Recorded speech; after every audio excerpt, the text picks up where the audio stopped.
Laking tuwa ni na Edward at Cheryl nang lumabas na normal ang kanilang panganay na si Michael. Manang-manas tatay. Ay, tawa pa. Tingnan mo nga. Para namang sa akin nagmana. Pareho kami ng ilong, tsaka ng mata, no, baby. James. Oh, Edward, bakit? Wala lang. Hindi ko kasi may paliwanag ang sobrang kasayahan ko. Mabuti na lang. Normal na lumabas ang anak natin. Edward. Seryoso ako. Masaya ako dahil hindi sa akin nagmana ang bata. Edward, paano kung yung susunod nating anak magmana sa'yo? Ibig sabihin ba nun hindi mo siya matatanggap?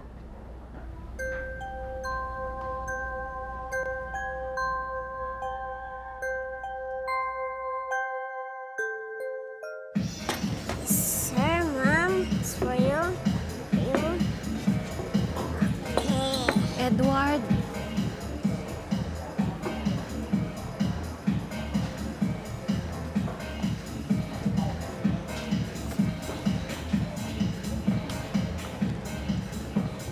Nabuntis ako ng boyfriend ko eh. Kaya lang naduwag siya sa responsibilidad. Kaya ayaw niyang panagutan tong dinadala ko. Sige, maupo ka muna din. Salamat, ha? Paano ka ngayon? Ang baby mo. Huwag kang mag-alala. Hindi ko naman to ipaaako sa'yo eh. Pasensya ka na. Edward, wala lang ako malapitan. May itutulong ba ako sa'yo? Naisip kong umuwi na lang ako ng probinsya. Pero Edward, wala akong pamasahe.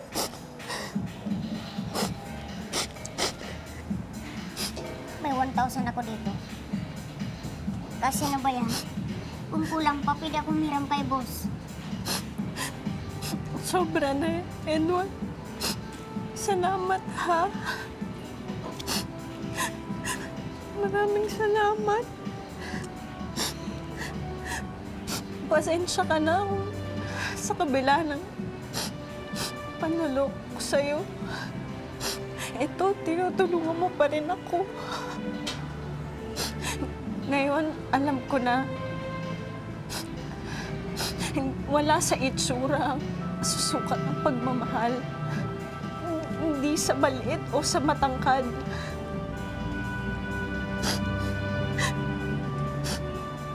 Nandito.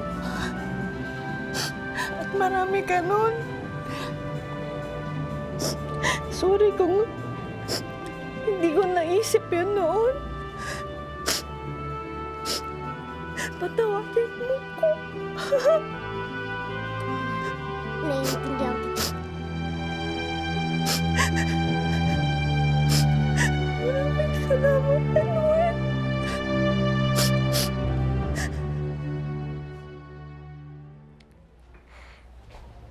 Naku, ang baby ko, nag-iisa.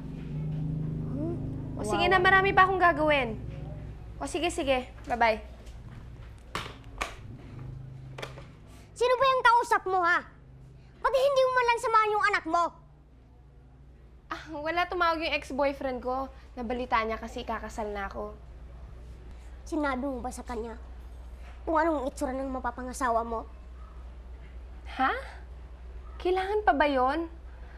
Alam mo, hindi naman importante sa akin kung anong itsura at kung sino mapapangasawa ko. Ang importante sa akin, mahal ko ang mapapangasawa ko.